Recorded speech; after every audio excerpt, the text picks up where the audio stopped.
Hey there, folks, and welcome to the first of the 650 pp tryouts. In this tryouts, I'm doing the XNR Ghia Roadster 1960.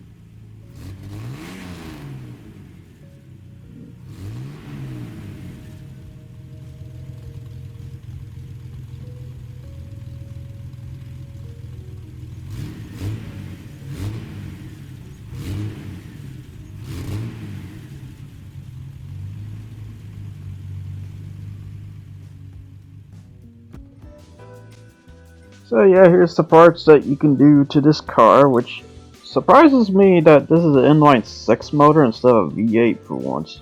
Not surprised out of all the muscle cars. More of those! There's more of those. So I'm not against the whole V8 muscle thing, but it does get a little tiresome when they're not known for acceleration or turning at all. But this car really shows it though. Besides being 469 horsepower for inline 6, surprisingly. Very impressive. 296.1 foot per pound, too. Pretty good. Pretty good.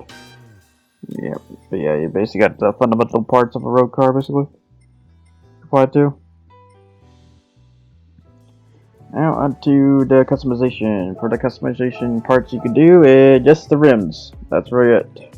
That's really all you can do. Besides changing the tire livery, which I'll show in a bit here. Yeah, there's really like not much you can do to this, sadly. But yeah, you can change the tires, that's shown there. I decided to take pictures, I screw it. So yeah, here's the setup, basically. Now, mostly, I have to say, when it's an old muscle car, mostly involves changing the body height, adjusting the anti-roll bars, once you get that set height, and actual frequency, as is usually the case for muscle cars, and then changing the initial torque a little bit too. Acceleration sensitivity. This is just kind of a normal muscle car, basically, especially with one with no spoiler. Although it's got a splitter, that's nice for it. The splitter does work. And then transmission at 300, which they say while it says 300, it can go like 215, so way past 300. Because I will say that's the fun part about gears sometimes, they're not really true to their numbers. Or if they are, it's just, I don't know where at exactly. It's just, that's not the max gear though. Or that's not the number where the max gear can hit. And then here's the livery, in case anyone wants the livery, which yeah, I gotta say, I did really good in this livery. I just find every fall decal to stick on it and stuff like that. So yeah, now onto the wheel springs, the streets of wheel springs, that is, which is the first track I decided to do for the 650 pp's because it kind of fits pretty well, even though it's a street track. I'm driving a car with race tires, so it is what it is. But yeah, for this track, I'm not gonna be surprised that the XNR Ghia Roadster doesn't do that great because, you know, like I said, muscle cars don't turn great nor accelerate that great. So yeah, I'm not gonna be surprised it doesn't do that great. It is okay, I would say. The XNR Ghia Roadster, or known as the XNR, because it is named after the golden age of Chrysler's designer, that is Virgil XNR. However, it is actually built by Carrozzeria Ghia. So that's who has close ties to Virgil. So as a result, you get a beautiful car like this, which this beautiful car also had to tie into a show, which the show, I mean, it's obvious because this car's already decal over it. That is Fallout. It was in one of the scenes. Which, you know what? This car perfectly fits for that kind of era, too. On top of it. Because it's a classic 60s that's about to go into the muscle revolution styles. The 60s, 70s when it starts changing to more of a boxy muscle cars. Back then, I'd say 50s, 60s was like the Ford Thunderbird era or the Corvette C1. Or the smooth buys, because this still has the smooth buy fundamentals of those times. But it started to look like it's getting more of the square style on down, basically. At the end of the day. So as a result, you got a car that kind of hits both realms, which is pretty cool for a hybrid style. And now I got six splitter, and then this also has I think has a passenger seat, because I know you can lift that panel there.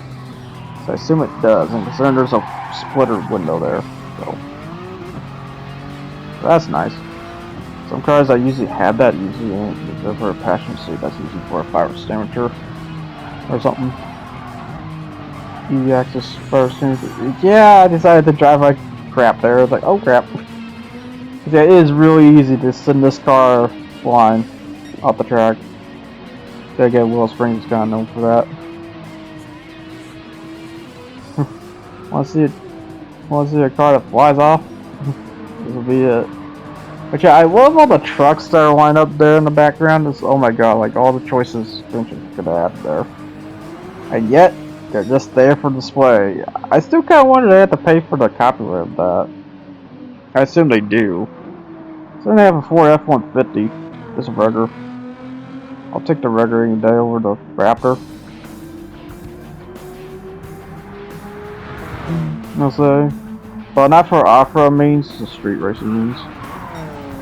Cause yeah, that's probably the disappointing part. Gran Turismo doesn't really have street trucks. But yeah, more onto the XNR though. Because, I mean, that's the point. But more about the XNR. Yeah, so far in terms of times, 115.722, which if I have to say by average, 114 is the way to go, which, yeah, it's not really hitting those numbers right now. Trying though, really trying. Then again, I'm trying to get used to the track too on top of it. So the track does behave pretty well. A little different. Yeah, I did 114 at some point, which 114.871. Not bad. But yeah, if I have to say by turning, I would say 2 out of 5 stars. It does not turn that great. And such. Yeah, just try to get as much wideness as you can get and draw down basically. And try to get those pitches. Basically. Just sway the car around. To the ring about. Put the throttle down, but be careful about this straight on down because you will fly right off. Be careful. I would say brake as soon as you see that guy there. Because I will say, it can cause your tires to bounce up if you hit that wrong. That section. Alright, now on to the last turn. Yeah, this is going to be the short track of Norns for 650 PBs. Yeah, finally getting onto this. At 114.706, that is the best lap I could do. On the last lap too, no less. But I didn't do bad. Compared to one that did 114.3. Yeah, now we're just high flying through the Deep Forest Raceway. But yeah, for a track, this is kind of a fun track. I get people don't like that end over there at the near end, but I like that. What I liked for the trade for it was the speed on down, basically. Because I know in the original you really can't really speed on down. Unless it's a race car or something that can turn well. Otherwise, you just go fly off. But in this one, you're not going to really do that very much. Because it's like a roller coaster, basically. I would say it's like a mini spa finger chaps now. On that last section. Yep, now onto basically the balance track. What I consider. Although I do gotta admit, it is kind of a bit top speed heavy in some cases, but that first bit, those corner bits, I consider that's where it's at. On the balance. Right now, just speeding on down to like 160. But yeah, this car can hit like 215 if it really wants to, which is pretty impressive in that part. Let's not drive on me. The roller coaster bin. Yeah, there's a roller coaster bin.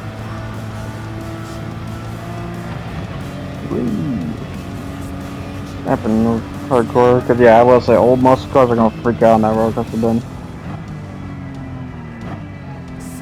So yeah, this really does feel like a roller coaster at the end of the day. The more I drive this track, if you go up this way and you do some turns and stuff,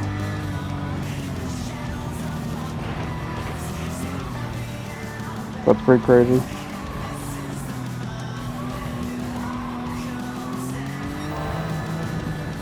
This keeps the cool little tunnel sections. Yeah, that's nice. Grassy thing.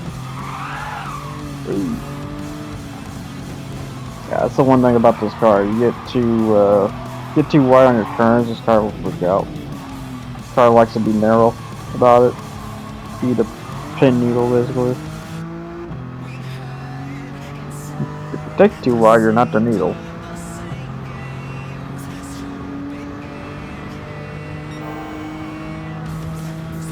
I'm not going down. Yeah, that's what this track feels like at the end of it. It's like a roller coaster. Neck road.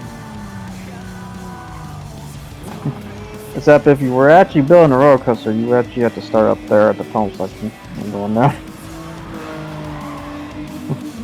Or play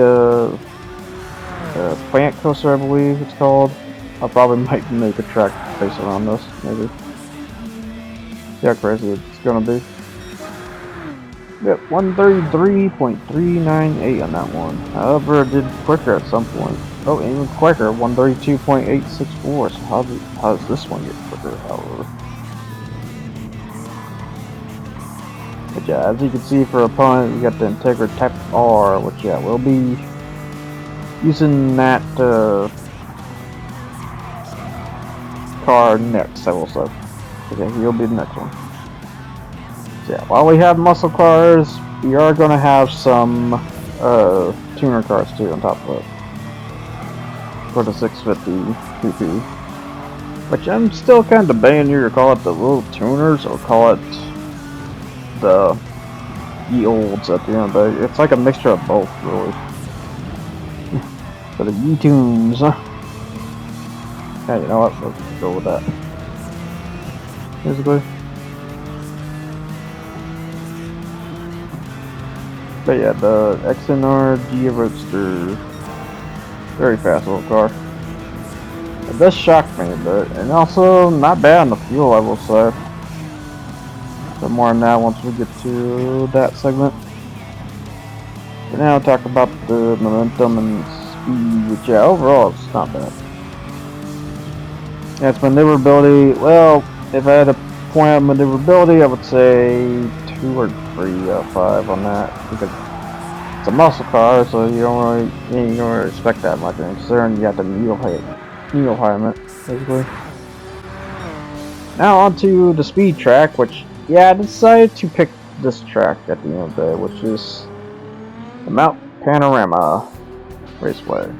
And the reason why I picked this one, because it is a speed track. You got a lot of straightaways,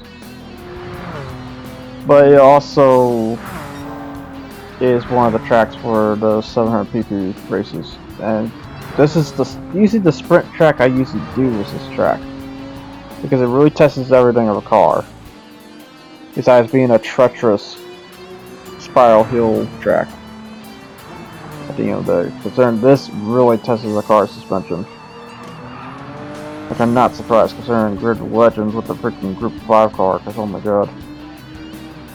It was that, and I recall the time attack being nasty too. Although it is kind of weird, because in Gran Turismo's case, they do not have the reverse layout, they just have the forward layout of this track. They do not have a reverse layout for some reason.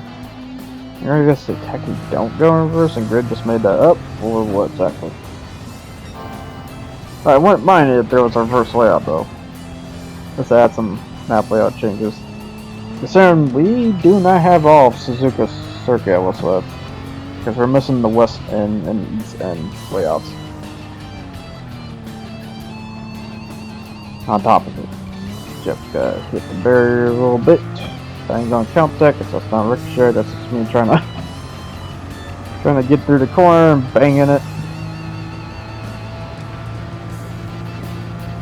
Getting on a half-fly drive through here. But yeah, the cool part about this car too is I'm surprised the gauges light up. It's a 1960s car, yet it has lights. It shocks me on that. But then again, I don't know what tech we use to pinpoint when the light engages. It coexists at some point. And not only that, the gauges actually fundamentally move pretty well too, very smoothly instead of like, because back then gauges moved like a clock basically. Instead of smooth swing, it would just stutter its way there.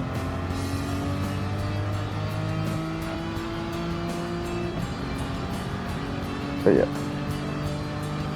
yeah, this will be the speed track for a namesake. But yeah, of course I'll be doing just 2 laps showcase, and then I'll do the best lap. But yeah, for Willow Springs I'm doing 3. I am debating if to show 3 for Deep Forest, considering Deep Forest is like a minute 30. It's not really that big. But I might just stick with 2 on that and just do best lap for that. So 2 laps normally, 1 best lap. Well, in this case, 2 laps, 1 best lap for this as well. But yeah, I really love the Fallout decal did, because I just looked around, I was like, okay, so what all Fallout decal can I put all together? So then you got the silver shroud on the top, or got the Nuka-Cola on the sides. I do play Fallout, and like I used to stream. I think that was like one of the first games I streamed way back. Besides Borderlands pre-sequel. Yeah, I was back then. In terms of video, because I did want to become a media person. I just didn't know what kind of media person I wanted to be, and streaming is not my go-to. I'm just gonna say it's not my thing to really jump the bandwagon on, and it takes a lot of power to even get there, I will say. So I just prefer just doing recording stuff at the end of the day. Keep myself a bit more professional. You know, I'm still going freelance about it. As I'm not going to be wholly professional about this, but I'll try to do what I can, you know, show.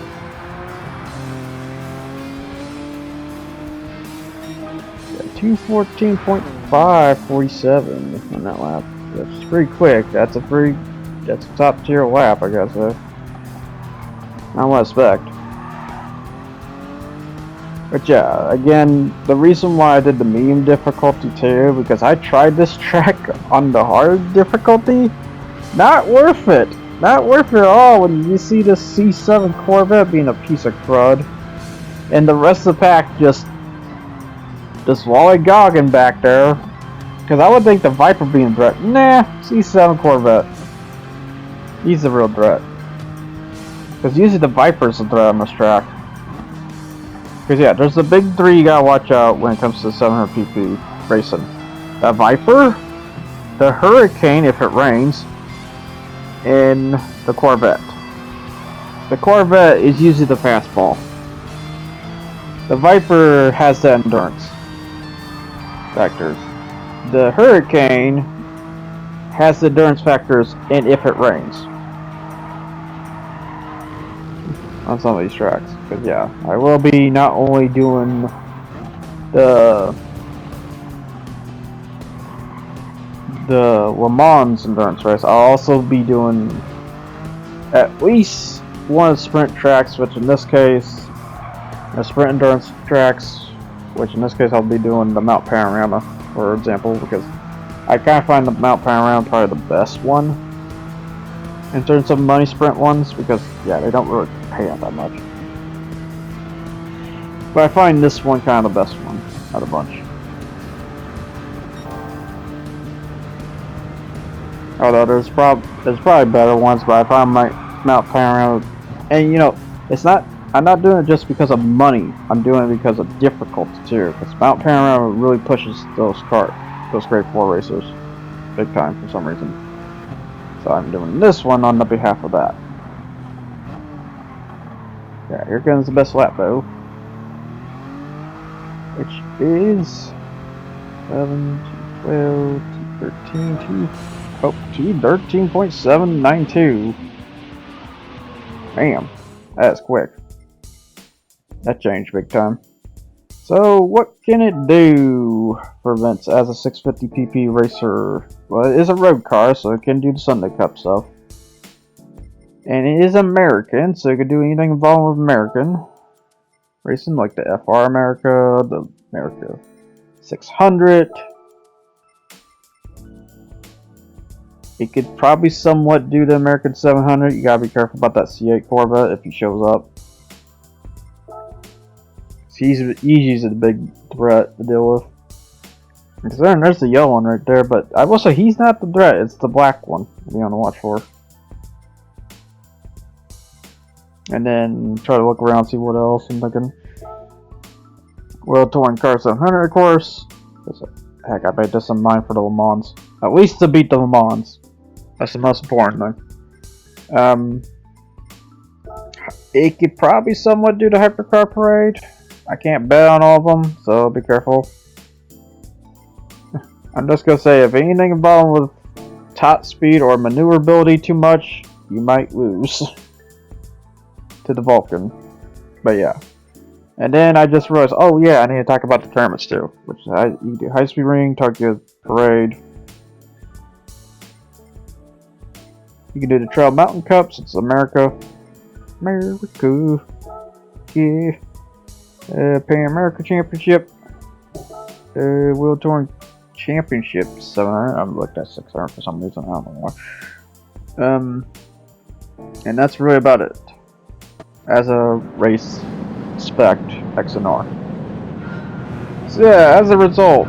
Oh, and I will mention, if you're going to be doing Le Mans, put lean to 3 because this thing burns a bit more fuel if you're doing 3 laps. Although I also say be careful doing 3 laps with this. Now, I was going to show the first lap, but it's like, you know, instead, let's just cut straight to the second, third lap. And the reason why that is because, well, I technically don't need to show everything to you. I just need to show you that it can beat the Le Mans and how well does it reserve throughout the race. Which is what I tend to show at the end of it. So what I'm showing right now is the first 2 lap segment, because Le Mans is a long freaking track, 4 minutes for God's sake. You want me to record that much? As the saying goes. No, instead I'm going to show the sprint half of the race, and then the endurance half of the race, or the last bit basically. So in between, you just have to guess how well it did there. Which I say in between it did fine. I will try to mention that. And so, heck, usually I just leave at this point and just let you guys watch it at the end of the day, but nah, I'm gonna talk. Because the XNR Ghia Roadster, at the end of the day, as long as you put a lean 3, you can get 3 laps. But the problem, as you see on those tires there, the problem about the Ghia, it burns through the tires, and I'm not even sure why. I'm gonna guess the weight factor on that part. But it is not great about the tires, I will say. Matter of fact, on Mount Panorama, yeah, stick with the racing hard tires, because if you ever try mediums, don't try mediums. Because yeah, at least this is the great part about 650 pp racers. If you can't beat these guys, you can just switch to medium tires, but I will say you can't switch to medium tires with this. If you do, you're gonna burn their tires like no tomorrow. I do say loosely on that, because probably like if you're doing 2 laps of Le Mans instead, you probably could. Maybe. Yeah, that's a maybe. Don't take my factual on that.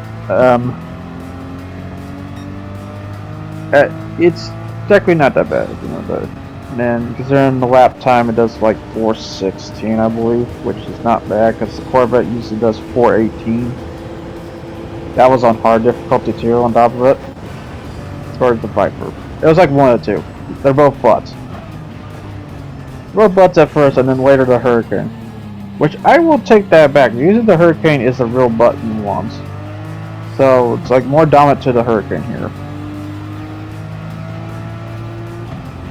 But yeah, he's not up here, surprisingly. It's like later on, it reveals to you later on that he's the real threat. And that's because he can reserve up to 4 laps a track, I believe.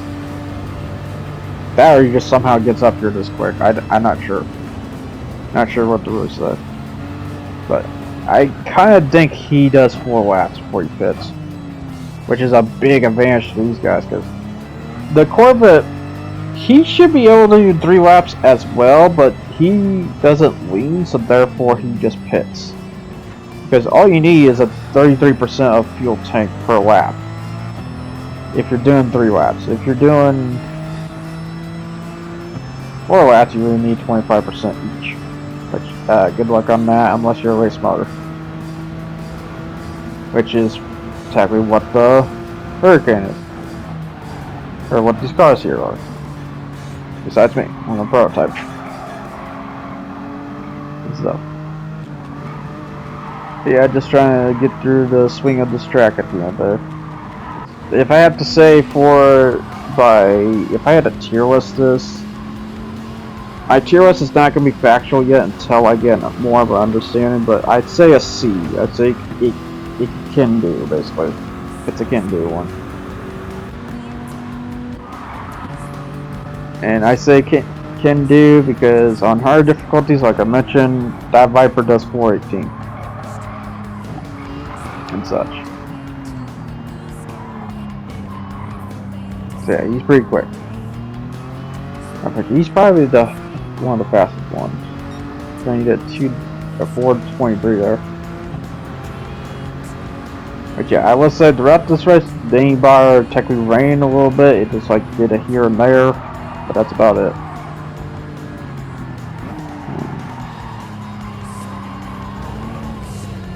Yeah, I'll just basically give chase on this guy at the end of the day.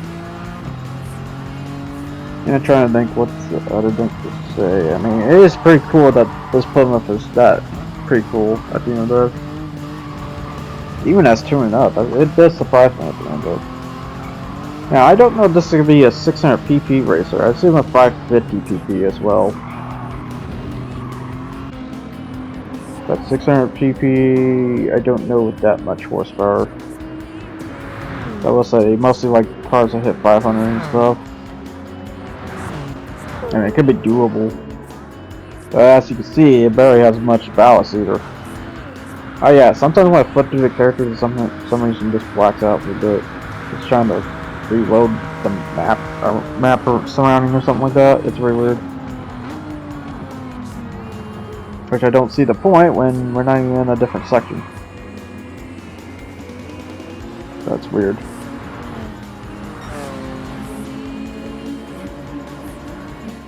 But yeah, this is where I'm gonna get the Viper here because he's not all about that top speed. Even though he is the fastest top speed one of the Great Force. If you're beating him, you most likely will beat this race. And that's such. Yeah, the only other threat I could say, and this is a rare one and a funny one that can happen sometimes. Sometimes the SX can be a butt too. I don't know how this happens though, but yeah.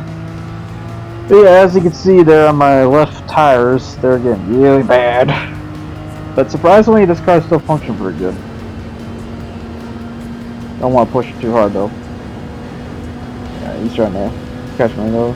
Cause yeah, even though the turns is not so bad, yeah, he's not getting that close here, except for like a little bit there. But they also don't take that turn very well. Supposed to take that wide, not cut in too much. Wide swing it.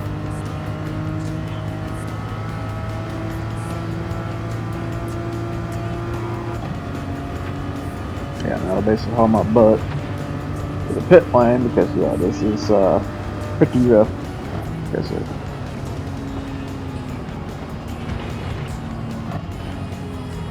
yeah, that's the biggest problem about the XNR Ghia Roadster, which I don't know why it burns that much, to be honest. When you think it would, it's just in the front's all open wheeled in some way. Yeah, that's the special thing about this car. It's not like that too full body, must say. Because the two front wheels are just out and open, while the back is carried.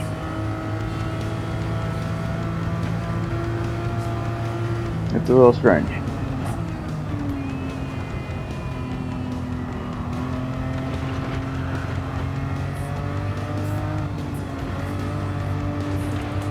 But yeah, I will say after this, I basically did two laps per fuel strat afterwards. It's just this first point, I would recommend doing 3 laps, at least for the first point. But as you can see, for doing 3 laps with this, it's not a really great idea when the tires are burned that bad. You might as well just do the 2 laps. Keep it efficient, as they say. There I go, going in.